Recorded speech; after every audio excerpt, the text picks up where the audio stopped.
should have stopped when I saw the envelope. I should have closed the box, put the lid back on, and pretended I'd never been there. But I did what anyone would do, what any nervous groom would do, 4 days before his wedding. With a head full of doubts, he didn't have the courage to say out loud. I read it. Her name is Camila. Camila Resend. 4 days from now, Camila Resend Andrade. If everything went well. And for a long time, I was obsessed with that if everything goes well. Not because of her. Because of me. Because of the idea that Rafael Andrade, 32 years old, financial analyst, a man who planned every detail of his life on a spreadsheet, was about to do the most imprecise thing a human being can do, commit to another person forever. Camila was different from everything I knew. Not in the shallow way people say that. She was different in a way that sometimes made me uncomfortable. Too calm for the wrong situations. Quiet in moments when anyone else would have raised their voice. She looked at things with an attention that seemed to go beyond what I should reach. And when you asked what she was thinking, she'd smile and say nothing. Love. Always nothing. Love. I attributed it to the loss of her mother. Dona Sonia died 3 years before we met. Cancer. Fast. No warning, according to Camila. Her mother was fine on a Friday, and by Monday, she was already gone. She didn't like talking about it, and I learned early on not to ask. What I knew was that their relationship had been intense. Dense. The kind that leaves a mark. Camila kept her mother's belongings in a dark wooden chest at the back of the bedroom closet, a chest I had never opened, never asked about, because there was an invisible line there that I instinctively respected. Until that Wednesday. The idea was mine, and it was well-intentioned. Camila was at the salon getting ready for the wedding, and I decided to surprise her by organizing the apartment before she got back. Not a full cleaning, just moving the boxes that had been piled up in the bedroom since she moved into my apartment 6 months earlier. Boxes that stayed forgotten in the corner because we'll sort it out later, and later never came. I worked for 2 hours. Most of it was out-of-season clothes, books she didn't know where to put, travel souvenirs without a spot on the shelf. I opened, organized, stacked what was going to the closet, separated what was going to donation. The chest was underneath everything. It wasn't locked. That detail stayed with me afterward. It wasn't locked, just closed. As if security wasn't necessary because no one would dare open it. Except I did, because I was organizing the apartment and the chest was in the way, and the lid lifted without any resistance. Inside there were clothes folded with care. A rosary. Some black and white photos I didn't stop to examine. An embroidered handkerchief with initials that weren't Camila's. A black cover diary with no identification. And, underneath the diary, an envelope. White, ordinary, no address. With Camila's name written on the front in small letters slanting to the left, the handwriting of someone who had been writing for a long time, who formed the habit before keyboards existed. I should have stopped there. Instead, I picked up the envelope. I felt the weight. There were several pages inside. I turned it over as if that would tell me something. And then, without making any conscious decision, I slid my finger under the sealed flap and opened it. 3 pages. Old letter paper, slightly yellowed at the edges. The handwriting was the same as on the envelope, small, slanted, organized. At the top of the first page, no title, no date, just a single line before it began. For you, when the time comes. With all my love, Mother. I read it standing up, in the middle of the room, with the chest open at my feet. It wasn't a letter. It was a list. 5 rules, written with the precision of someone who had spent a long time thinking about each word before putting it on paper. No introduction explaining the context. No sentimental farewell at the end. Just the rules, one after another, each with an explanation that seemed deliberately incomplete, as if the person who wrote it knew Camila would fill in the gaps herself. Rule number 1, never fall asleep before he does. In the first 30 days, always let him sleep first. You know why? You feel when the transition starts to happen, and he can't see that yet.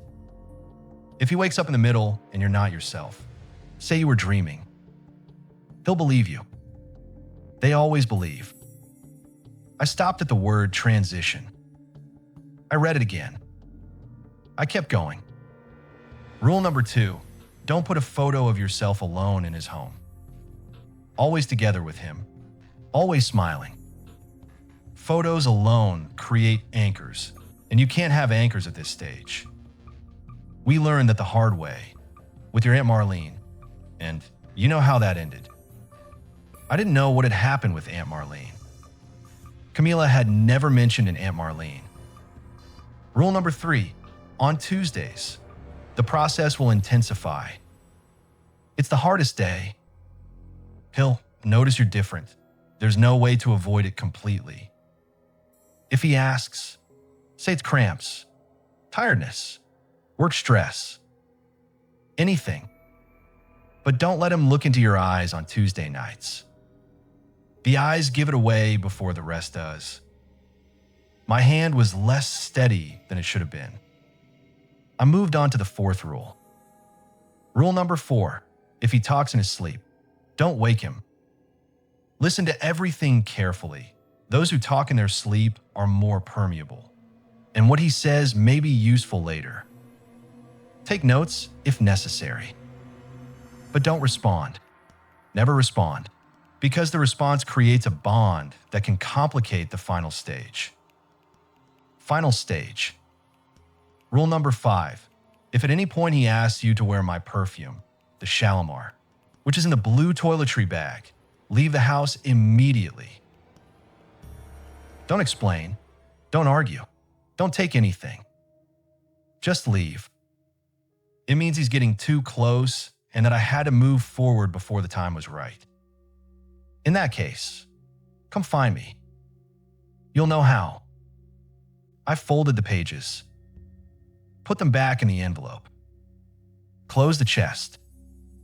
I stood in the middle of the room for a length of time I can't calculate. It could have been 2 minutes. It could have been 20. Staring at the closed lid of the chest as if it could explain something to me. Come find me. You'll know how. Dona Sonia had been dead for 3 years. Camila arrived at 6 in the afternoon with her hair up and a smile that didn't reach her eyes, a smile I had learned to distinguish from the real one, which was slower, which started at the left corner before opening all the way.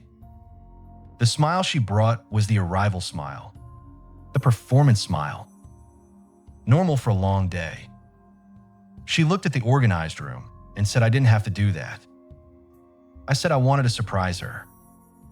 She hugged me with her arms, not with her whole body, one more detail I probably never would have noticed before. Normal dinner. Talk about the wedding, about the guest list, about a problem with the decorations that the coordinator had resolved. Camila ate little and said she was anxious. I agreed that she was anxious too, and she laughed and said, "You're definitely more anxious." We laughed together. At 10:30, she said she was tired and went to brush her teeth. I stayed in the living room pretending to look at my phone. When I went to the bedroom, she was lying on her side, back to the door, breathing slowly. I lay down carefully, turned off the light, kept my eyes open in the dark. Nothing happened that night. She slept. I stayed awake until 3, then fell asleep without realizing it. In the morning, she was normal, made coffee, asked if I'd slept well. talked about the last details of the wedding. I watched her the whole time, looking for what I'd read in the rules. I found nothing. I started to think I had overreacted. The following Tuesday, 4 days later, Camila came home from work different. There was no exact way to name it. The voice was the same. The words were hers. She was physically present. But there was something in the rhythm. Like a slightly out-of-tune instrument you can't identify until you hear it up close. She stood at the window for 40 minutes looking at the street without saying anything. And when I asked what was going on, she said nothing, just tired, without turning her face toward me.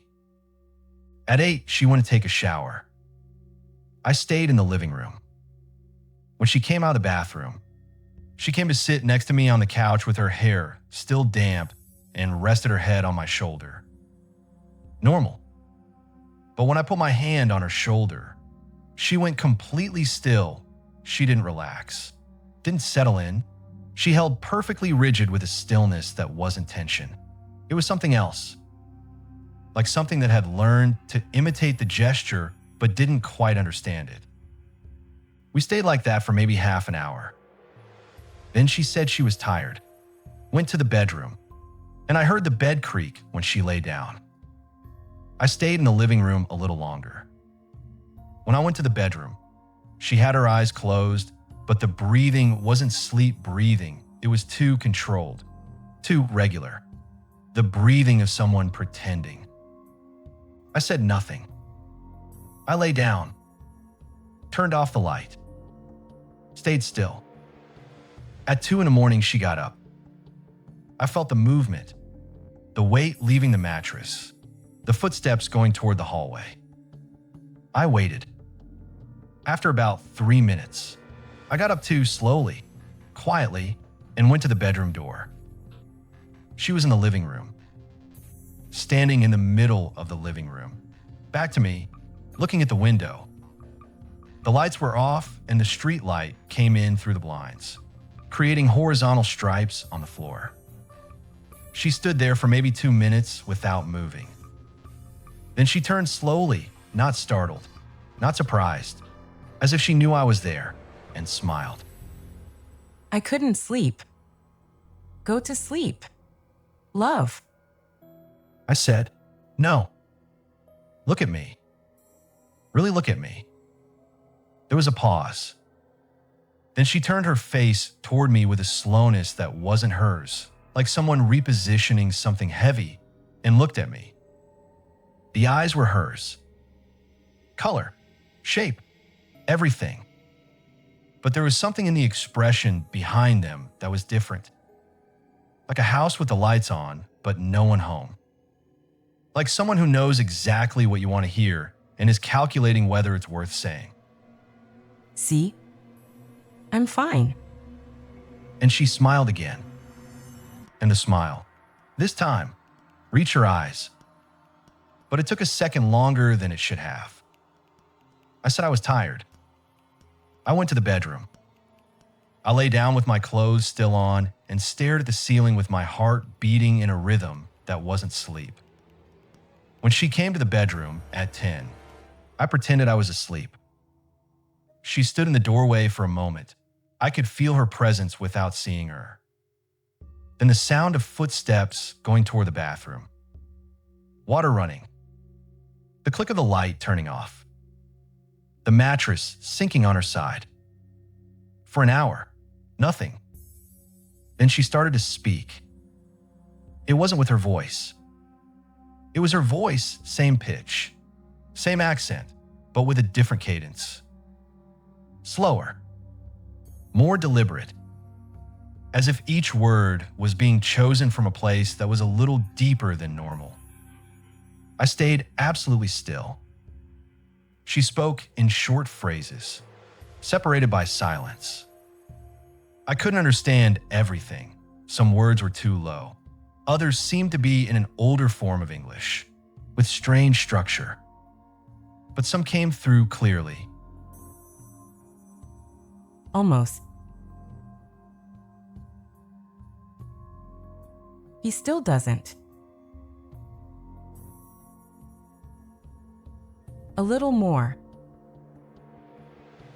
I breathed slowly through my nose. I didn't move. Rule 4 said to listen to everything. Don't respond. Never respond. And I didn't respond. I stayed there like stone, listening to the voice coming from the mouth of the woman I was going to marry the next day say things I couldn't put together into any coherent meaning. It lasted maybe 10 minutes. Then her breathing rhythm changed, grew deeper, and she stopped talking. I didn't sleep that night. In the morning, she woke up radiant. Wedding day. She hugged me before I even fully opened my eyes, smelled my neck, said she was happy. I said I was happy too. And as I said it, I looked at her, really looked, searching for any sign of what had happened the night before. There was nothing. She was Camila. Real smile, present eyes, light energy. The woman I knew. That was the most disturbing part of all. I got up while she was in the bathroom and went to the closet. Pulled out the chest. Opened it. The envelope was where I'd put it back, underneath the diary. I took out the pages and read the 5th rule again, standing in front of the open closet with the bride humming in the bathroom 2 meters away from me. If at any point he asks you to wear my perfume, the Shalimar, which is in the blue toiletry bag, leave the house immediately. I looked for the toiletry bag. It was blue, worn synthetic leather, kept at the bottom of the chest under a handkerchief. I opened it. Inside there were ordinary hygiene items, old lipstick, a cracked pocket mirror, dry nail polish, and a perfume bottle. Heavy glass, old-fashioned shape, gold cap. Shalimar, Guerlain. Nearly empty. The scent, even closed, was noticeable, amber, vanilla, something heavy and old that had no visible source. I closed the toiletry bag. Put it back. Closed the chest. Went to take a shower. Got married. The ceremony was set for 4 in the afternoon at a venue 40 minutes from the city. We arrived separately, per tradition, the superstition of not seeing each other before the altar. I stood talking to my brother in the parking lot for half an hour before going in. He asked if I was nervous. I said yes, and it was true, just not for the reason he was imagining. My brother is 3 years younger than me and doesn't believe in anything that can't fit into an equation. When I mentioned, in passing, that I found some strange notes from her mother, he laughed and said mothers-in-law always leave complicated inheritances. I didn't go further than that.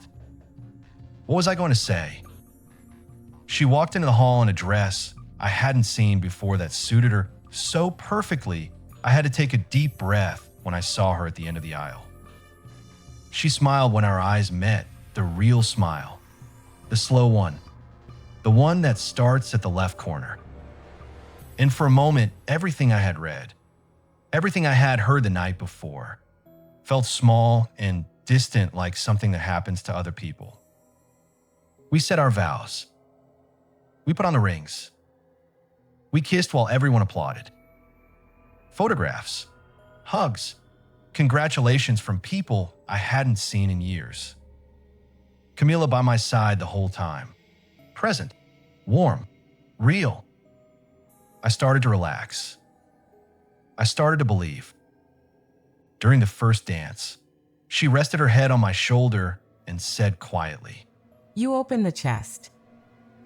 I stopped dancing for half a second, just half a second, before continuing the movement. What? You organized the room on Wednesday. The chest was on top of everything. I always leave it on top of everything. You would have had to move it to reach the other boxes. I said nothing. You don't have to explain. I know what you read. I always knew you'd read it one day. Camila, Listen, my mother was a very disturbed woman. What she wrote there is the delusion of someone who spent the last months of her life terrified of losing me and leaving me behind. It isn't real. Raphael, none of it is real. the Tuesday. I have a hard time on Tuesdays because that was the day I went to the hospital to visit her. 3 years later, my body still hasn't forgotten. You talked in your sleep. Everyone talks in their sleep sometimes. We kept dancing. The music was slow. The room was full of happy people. And the woman in my arms had a reasonable explanation for everything. And the explanations were plausible. And I wanted to believe them. And part of me did believe them. And there was another part, smaller, deeper, that was cataloging the fact that she hadn't asked what I'd heard her say while she was sleeping. She had simply stated that everyone talks in their sleep, as if she already knew that was what I was going to mention. Our honeymoon was in the mountains of southern Brazil. 5 days. A thin snow that sometimes fell in the afternoon. Restaurants with fireplaces.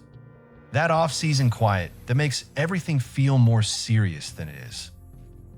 For the first 3 nights, I stayed awake waiting. Nothing. She slept quietly, regular breathing, woke up rested and in good spirits.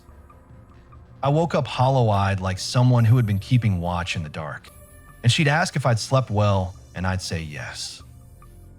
On the 4th night, I slept. Not by choice, my body simply gave out. I slept heavily, dreamlessly, the kind of sleep that feels like it has substance. I woke at 7 with sunlight coming through the chalet window and Camila beside me, also waking, blinking slowly with the expression of someone who had just arrived from somewhere very far away. She looked at me, smiled. The real smile, the slow one, the one that starts at the left corner. She stretched her arm and placed her palm against my face with a gentleness that had nothing calculated about it. It was just a gesture. Just her. I stayed still with my face in her palm and thought, maybe her mother really was a disturbed woman. Maybe the explanations really were the right ones. Maybe I had spent the past week building a paper monster out of coincidences and someone else's grief. You're right, I said, to no one in particular, without context. And I believed it. In that moment, I genuinely believed it. We came back from the mountains. Unpacked. Life took shape, couples routine. Dinner together. Shared bills. Normal. Good. Even. I started to relax in a way that wasn't a conscious decision. It just happened. The way things happen when you can't sustain vigilance indefinitely. A month after the wedding, on a Tuesday evening, after a quiet dinner, Camila turned to me with a smile I didn't recognize, not the real one, not the arrival one, a third kind I hadn't cataloged yet, and said, You're going to love meeting my mother. I looked at her. She kept smiling. She always wanted to meet you. You know she followed everything. Right. The relationship. The engagement. The wedding. She was there. She was always there. The television was still on. The apartment was quiet the way an apartment gets quiet at night. That seal building quiet where sounds disappear and what's left is only what's inside. Camila, your mother passed away. Passed away is a very definitive phrase. Don't you think? And then she got up from the couch, walked to the hallway, went into the bedroom, and I heard the sound of the closet being opened. I stayed on the couch. From the living room, I couldn't see the hallway, but I could hear. And what I heard was the chest being opened, the dry sound of wood, and then the click of the toiletry bag. And then the smell reached the living room. Amber. Vanilla. Heavy. Old. Without a visible source. I sat frozen on the couch with the remote in my hand and the television on and the smell of Shalimar filling the apartment slowly, like a tide coming in. Rule number 5 said to leave. I looked at the front door. I looked at the dark hallway where the smell was coming from. Raphael, come here. Love. She wants to meet you. I should have stopped when I saw the envelope. But now it's too late to stop. Now the only thing left to decide is whether I walk into that bedroom. And the most frightening part isn't what might be waiting for me in there. It's that when she called my name, I recognized both voices at the same time.